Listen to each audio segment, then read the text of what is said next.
Welcome to the Politics Club podcast. I am Lincoln Annabali, and I am one of the hosts of the show. I am a sophomore at Hofstra University, and I am also hosting the show with Connor. It's great to be here with you, Lincoln. I'm excited for this. I'm a sophomore this fall at Friartown Province College. And something to know about me and Lincoln, we've been friends for a couple of years now, since high school. Graduated from Natick High School together in June last year, and are big into politics, which is why we started this. Yeah, and we were both the officers at our school's politics club, and that's really how we became friends. And whenever we talk about politics, we always tend to go on and ramble for too long. Yeah, that's usually my fault. But so that is why we got the idea for the podcast. Yep. So the idea for the show is just to be a series on just everything political, talking about political topics and current events. And we'll even dabble into some history at some points. We'll get to talk to some interesting people and hopefully have some lively discussions. Sure. And a main point of this idea, something that goes hand in hand with the idea itself, is that we want to have a free-flowing conversation every week about what's going on in the news. And we've realized in the last few years especially, it's been very hard for people on both sides of the aisle to have these much-needed conversations that we need to have, and so many people are, one, either afraid to do it, or two, don't know how to do it. And we hope to be one small step forward in a place, a nation, where folks from all different viewpoints in all different sections of the country can finally come together and have these much needed conversations about the future and about the past, as Lincoln said. So with that, we will dive right into some of the important topics that happened this week. And chiefly among that is the passage of the Inflation Reduction Act on Monday. So this is obviously huge. I'm thrilled, I won't lie. Something I should say before we get started to our viewers is that we don't expect to be unbiased in this podcast, but we do expect the truth and to present information that we see in the news and things that are happening in our country in a truthful way. So with that, I will go into my opinion. I am excited about this bill. It's not everything that we wanted, and it's not everything that we needed, but it's a huge step forward for our country, especially on climate, especially on healthcare, two huge issues that we're going to be seeing more and more of in the future. And $400 billion for climate alone. I mean, this is the largest investment in green energy, in climate change that we've seen from our federal government. It's long overdue. So in short, I think without getting into the big details, I am pleased and I'm surprised, actually, that this got done. Yeah, I mean, I think, it's a great bill. One of the greatest bills that the Senate has passed, probably in the past decade or so. Yep. And I think with that said, it's still just a start. It's not everything that the Democrats wanted. And in fact, I was surprised when Democrats voted down the Sanders amendments that one was universal child care, tuition assistance for public universities. I think those would have been huge amendments to the bill. But I think at that same time, we have to celebrate this bill because it really is just a huge step in the right direction. Sure. Especially, and I think the biggest parts of this bill are the focus on the healthcare. Negotiating the drug prices is such a huge advantage, and I think it's really telling that every single Republican voted against the bill, but also they stopped the prescription drug caps for private insurance companies as well, which is a huge problem in just the entire market of prescription drugs. So I think this is a huge step forward for the healthcare. And then on the climate end of things, it's a huge thing. I think it will be lead to less change than we think in terms of climate change, just because of the breadth of it. A lot of the official briefing of the bill kind of touts that it will reduce levels by 40%. From 2005 levels, and I was interested why they were using those levels. And I was able to find that since 2005 we've reduced emissions by 20%. So for the next 20 years, it'll be really only 20%. I think it's kind of interesting that they use that metric, but I think at the end of the day, it's definitely a good step forward. Sure, and it's also surprising for me. I mean, as someone who has watched the Senate with open eyes and ears in the last year and a half, especially since Biden has become president, you have seen, and and the news has spoken about this. The media has been all over it. The Senate has hardly gotten a lot done until this summer. I saw a tweet from Senator Chris Murphy, who himself seemed pretty stunned that this got done. He said, look, in one summer we've gotten done a gun bill, which is the first time in 30 years. Huge. And again, not everything you want, but still a big step in the right direction. And then on top of that, you have the Inflation Reduction Act that is on climate and healthcare. And no, it's not everything you want. And I was a bit surprised about the Sanders amendments. I was a little surprised that he actually felt the need to go there, because it's such a fragile situation with Manchin that I feel like any wrong move might send him over the edge. And I was sort of on the edge of my seat, watching the developments in the last week, seeing Sanders, throw in these amendments that are good things that our country should strive to, that most of them were in the original bills in the fall. I was starting to get a little worried about Manchin, and it stinks to say, but the way I view it is that I am kind of happy they got defeated, because if they were not, Joe Manchin may have bailed, and this whole thing. Well, the only way that they would have been amended would be with a Manchester Cinema vote. So, obviously they didn't have that. I'm more surprised that it was a 97-3 vote rather than at least a 48 to 50 vote. Right. With the Democrats. I think that would have been. I think it's just obviously if Manchin Cinema controlled that entire vote, if they didn't want that to pass, it wasn't going to. And I just don't think it's a good look for almost every single Democrat beside Sanders, Ossoff, and Warnock were the three who voted for it, which is interesting. But I just don't think that's a great look for the party, especially for the more left progressive wing of the party going into the midterms. So. Sure. I mean, I also think it speaks to how effective Chuck Schumer is at his job. I mean, some people love him, some people don't. He is incredibly effective for the most part at getting his people there and voting for the bills that he needs them to vote for, especially this one.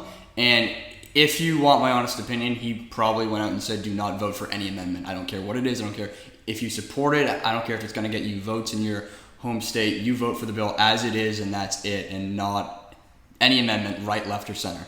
And in some ways, in a lot of ways, I actually respect that from Schumer, who has spent his life trying to become majority leader of the Senate, and finally is, and is actually showing now a lot of great receipts for what he's done. But right. And I think the tax provisions of the bill are also so important. Finally, some type of a tax hike on corporations, especially with the stock buyback. That is huge thing that we'll be seeing. But also kind of in that same vein is the fossil fuel buybacks and the investment in that, which I think is significant. But I think that's the only way that they would have had Manchin on the bill, which is important. But also, in these kind of estimations of the climate change thing, these 40% or 20% numbers, they're still just estimates. And if essentially what the bill is investing is corporations to do this, rather than actually taking on the work itself and trying to push these initiatives through, it's kind of giving it up to the private sector to do on their own. And until we see green energy costs actually go lower than fossil fuels in terms of prices, I'm not sure how effective this is going to be. The private sector can take that money and pocket it, Sure. And that would be unfortunate, but that's definitely something that could happen, especially without the safeguards. And a second thing I'm concerned about is, what is going to happen if the Supreme Court gets a hold of this? We saw them gut the EPA not long ago. That's true. Just a couple weeks ago. Yeah. So this heavily relies on the EPA and how they spend their money. Mm-hmm. And not only that, but in the next 2 years, what if Trump or DeSantis actually gets elected? What will come of the provisions of this bill? Which is a real possibility. Yes, unfortunately. Yeah. No, I hear what you're saying, Link, and I do sympathize with it, but I think even larger than what you just said, and all of those things you said are real concerns that could eventually happen. It is the first time, at least in our lifetime, I think in anyone's lifetime actually, that our federal government is actually taking concrete steps through the Senate and the House, through Congress, to fight climate change. And maybe some of the estimates are off, and I'm sure some of them will be. And I'm sure that someone somewhere, some group, some dark money group is going to screw this off somewhere. But I do really think that this is a week that shows that the Senate is serious about their role in combating climate change. And for as much crap as the Senate gets, and a lot of it is deserved, I think that this is a week and a summer that we as voters should look back and be like, yeah, we did make a difference when we voted for these people 4 years ago, 2 years ago. And it should also serve as a reminder, I think, of what's on the ballot in the fall. As you said, the Supreme Court, we already saw these rulings on guns and abortion in the spring.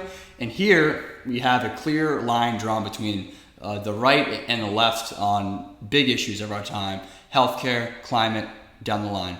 The second thing I will say is that I am not exactly sure, and I don't think any of us can be sure about when exactly the price of green energy is going to drop. But as we said, it's a step forward to make sure that it does eventually. For years, we subsidized fossil fuels. And we still do, as you said, in this bill, it's being subsidized. But I think, this is just me, as soon as you start to subsidize and incentivize through the government into the private sector, I think sooner than later you will see more electric cars and charging stations and solar panels, etc. Things that we know are sustainable and that will help us lead into a greener future. So yeah, and I think, with gas prices high right now, that is obviously something that companies will be looking at, and just ordinary people looking at. Kind of these tax rebates for electric vehicles is something that's super important as well. Right. But kind of transitioning into the next topic, what do you think this bill will actually have in terms of affecting the midterms? Yeah, well, I guess that is the question everyone's asking. I mean, look, I think that it's honestly incredible how fast the ship has been turned around. I mean, it was only a few months ago people were declaring Biden himself dead and his presidency also dead. But I really do believe that this is a bill, as we've talked about, that's going to have big impacts on Americans. And it's designed for the long term. It's not designed for the short term. And so it's hard to predict the future, and it's hard to predict elections, but I think with everything we've seen in the last few months, you have the waves are starting to turn. It's not as red anymore. It's starting to become a little purple. Mm-hmm. And if you look at the 538 forecast for the Senate, which I've been all over, I'm sure you have too, it gives on this day, the 8th of August, a 60 in 100 chance for Democrats to win the Senate. And that is just about as fast of a turnaround that I've ever seen in my 20 years. But I think that what Democrats need to do, as we've talked about, is run on the things that actually matter to people, things that they feel and the issues that they feel. And I think that, as Biden said, this bill is going to bring down inflation, or at least start that process, and that is on every American's mind.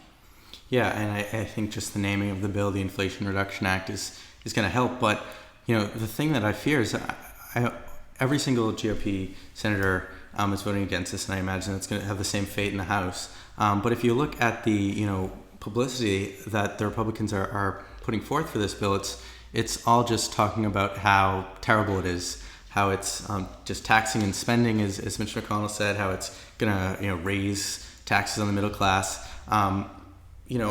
Which is a lie, obviously. Right, of course, but at the end of the day, it seems like the Republicans' messaging is always a lot more effective than the actual truth, especially with their base. So, because it's a fact, unfortunately, that fear wins elections. Fear, for the most part, wins elections, maybe with the exception of 2020. Although I could say that fear still won that election because our whole country was afraid of Donald Trump, and rightly so. But yeah, and especially talking about the issues that matter leading into the midterms. Seeing that vote in Kansas earlier this week was, I think, a huge signal for Republicans and Democrats about Americans' viewpoints on abortion. Right. The Republican conservative-led movement against abortion hasn't been a popular message. It hasn't been about a popular message. It's been about kind of legal qualms in the Constitution rather than what the people actually want. Exactly. So I think leading to the elections, probably the biggest turn of polling has been because of these court decisions. Right. So I think as we kind of go along, these numbers, you never know with the polling now. But I think hopefully if it stays in the correct direction, Democrats will be able to secure the Senate. Sure. And hopefully take some leads in the House. I know that 538 still has probably a not so savory view for Democrats in the House. No, but they don't. At the end of the day, it's still important that we get at least one House. And that's going to be the most important thing. Look, I think you're exactly right on Kansas. You had poll after poll after poll showing the vast majority of Americans did not want to overturn Roe v. Wade, regardless on their stance on the issue of abortion, regardless on if they were pro-life or pro-choice themselves. They said, do not overturn this case. It is such a fundamental case for the civil rights of our country that it would set us back 50, 60, 70 years, and it already has if you look at stories in the news. But aside from that, something I found very interesting, especially in the last week and in the upcoming week, is these Trump-backed insurgents who are winning these primaries, who really are not focusing on things like abortion. They're not being those social conservatives that we know and love from the past. It's a more new right approach, and you see a lot of these candidates surging. Blake Masters in Arizona, for instance, is someone who proudly does not describe himself as liberal in any way. And if he had the chance, probably would not like to live in a democracy. But and so many of these people, for instance, Liz Cheney's primary is in a few days, and I don't expect her to win that. No. I never thought I would say this, but I hope she wins her primary. Right. I actually do, because she's an example of someone who, yes, is a conservative, and she's a Republican, and I respect the fact that we have different views, but she also knows that our democracy and our country comes first. And for our listeners in Wyoming, I strongly endorse Liz Cheney in the Republican primary on Tuesday. But do you think a lot of Democrats will actually go out and vote for her? Well, that is a great question. I think some of them will. If I, speaking for myself, if I lived in Wyoming right now, I would, just because I know that a Democrat does not have a chance of holding that seat. I mean, it's just not going to happen. I think Cheney, though, has done something that is incredibly respectable. Basically, her career in D.C. is now over because she stood for the truth, as we've talked about. And across the country, you do have former establishment figures, Marco Rubio's, for instance, sort of breaking away from the establishment and going more into that Trump lane of which there is no clear union between truth and lies, and it's all kind of mixed in. But yeah, and I know that there has been some speculation that Liz Cheney is possibly considering an independent run for president. I don't know if you've seen any of that. I have heard some rumors on that. That could be interesting. I don't think she would have any hopes of actually winning, but just splitting that Republican vote.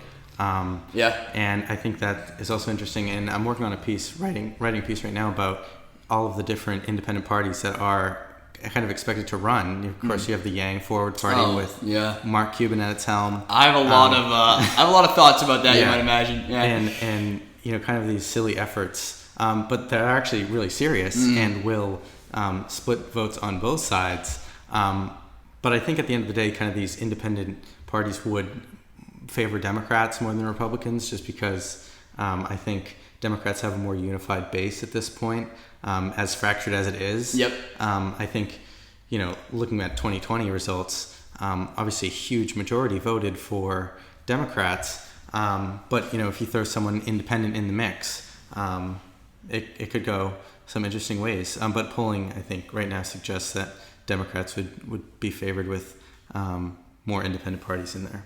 Yeah, and if you look to history, you will, see that third parties play a crucial factor, especially in presidential races, as recently as 1992, where I think Ross Perot got a fifth of the popular vote in America. That is crazy. And obviously Yang, who ran for president in 2020, lost in the primary. I don't see him, and I sound like a doubter, and I am. I don't see him as a guy who's really that genuine in his beliefs. Yeah, I think that's clear, as evidenced by the whole New York primary. Yeah. He flip-flopped on just about everything that he ran on for president. Yep. And just his, entire mantra of the Forward Party now, it just doesn't even make sense. It's just a political opportunist that's looking for a way to kind of stay in the headlines. Yep. But yeah, I think the Cheney election will be very interesting. Yeah. And seeing how that falls, and I think that'll be a big indicator for across the country. And everyone who's running against her is kind of on that kind of radical far right. Right. Being Trumpist and all. So. Yeah. Well, and then something else just super quick on this topic I wanted to add is that, sort of slightly changing it, but in the Senate, it's obviously a big race for the midterms, but I'm honestly stunned at some of these candidates that the GOP has put up. You have Herschel Walker in Georgia. You have Dr. Oz in Pennsylvania against John Fetterman, who wears Pennsylvania on his sleeve. I am sort of studying these Senate races, looking around, and I'm saying, what is the GOP doing in these races? It's being served to them on a silver platter, sort of, although things are changing, as we said. But I think that there's a very, very good chance that the main reason we keep the Senate is because the GOP actually put up stupid candidates. Right. And I don't know if the establishment of the Republicans actually want that. We saw the Fox News in the past couple of weeks kind of endorsing Ron DeSantis for president and kind of backing some of these less Trumpist candidates. So I think kind of the Republican Party establishment wants to get away from these far right, and these Trump people, but at the same time they can't, because if they talk bad against Trump, they will easily be voted out of office. Right. It's so hard because both sides depend on each other. Right. It's just so funny to watch from afar. And at the end of the day, they both kind of want the same things. It's just about messaging. Right. And again, this is a topic that we will go into greatly over the next few weeks, months, and years. Certainly studying and following the midterms and then the 2024 presidential race, which sounds crazy to even think about and say, but that's also just right around the corner. Yeah. So I can switch a huge change in topic, actually. We were talking about elections, but as you may have heard, the Speaker of the House had a little plane trip. She did. So on Wednesday last week, Speaker Pelosi landed in Taiwan, which of course is derided as not being an independent country by China, trying to put up heavy resistance to this, and their reaction so far has been pretty brutal against the Taiwanese people, implementing sanctions against them, military blockades and drills, which are incredibly producing so much tension, not just with Taiwan but also with the United States. And I think this opens up a lot of questions about what will U.S. policy actually be. I want to say if, but it's really a question of when China decides to invade Taiwan. Mm-hmm. And I think if China wants to invade Taiwan, right now would be the best point where we're giving all of our stock to our stockpiles to Ukraine for their use. And I really think on a kind of international politics standpoint, it would be best to kind of focus on this Taiwan issue more than the Ukraine issue. Of course, they're both incredibly important, but I think leading into the future of the 21st century and America's standing, this issue with China is going to be much more important. But as you know, I'm the last thing I am is a war hawk. Yeah. But and I don't think that we should be dragged into a war over Taiwan or over Ukraine. But I think if we need to get our our preferences straight here, and have a clear voice on this issue.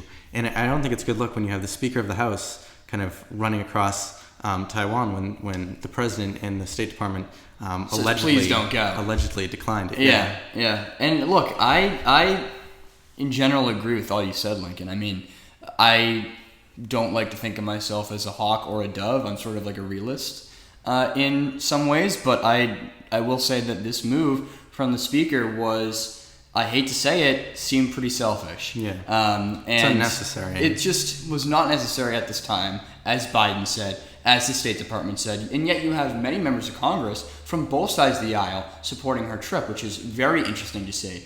I think in general it's good and healthy to support, big words, freedom and democracy. But yes, free-loving people and democracy across the world. But I think the way you do that needs to be very specific so that you're not rubbing elbows and not starting wars.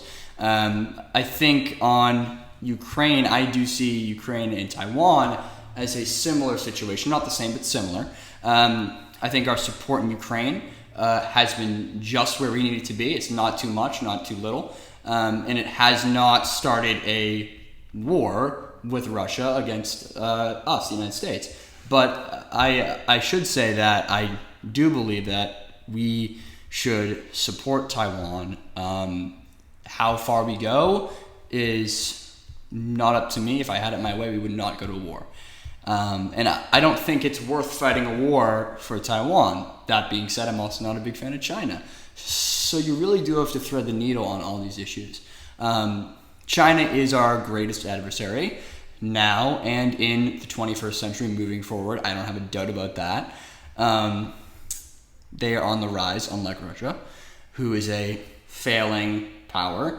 And I think the whole reason Putin started his war in Ukraine is because he knows he's backed into a corner. And what happens when you're backed into a corner and have no way out? You fight, and the tanks come out, and the bombs come out, and the planes come out, and that's what happened in Europe and is happening in Europe right now. I think with China is trying to be very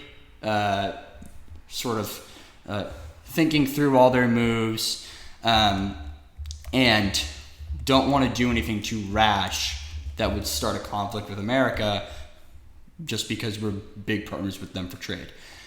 I think regarding the whole Chinese-U.S. kind of tension, I really don't have any preference for the U.S. being the world superpower, the world main thing. If we want to be our own thing and be a great own independent country, it's kind of an isolationist take, but, at this point, that's kind of, I think, the best strategy for the United States. Mm-hmm. As we are having so many domestic issues. I think the last thing we need is an international one as well. And just depleting our resources on these costly wars that we've done the past, almost half century, are just really just ineffective.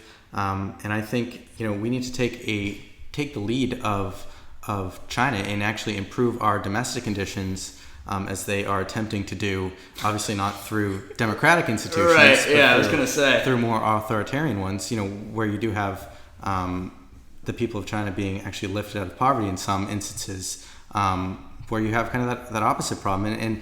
And besides just, the well-being of the people in the country, it's more of a just PR issue on the world stage, with China making investments in, so-called third world countries, where the United States is just lacking. And, we bring war to these places where China is But isn't that a form of international involvement? Yes, I think we should have good international involvement rather than, destructive. Right. And for our own sake. At the end of the day, we need, the United States relies on China for our goods. And I think China can't become a world superpower without the United States. Yep. We're one of their biggest customers. And they're one of ours as well. So I think we depend on each other. And I think that in a good way kind of is preventing conflict from breaking out. But I think if we didn't have that interdependence that we do, there would be less tension overall. But this isn't a simple topic. Oh, no, it's not. Look, this is something we could talk about for hours. I'll say one last thing. Since you are a man of history, I just think that if you look to history, in the times we were very isolationist. I'm talking very much. So in the 20s, 30s, really, I'm thinking of the most. The affairs of the world are not exactly great. I'm not saying every time we get involved is great. We've done many unjustified wars in the last 50 years. Vietnam and Afghanistan and Iraq are three huge ones that come to mind. But I think it is important to have a gentle hand on world affairs. A gentle hand. That's the key word, gentle. Yeah.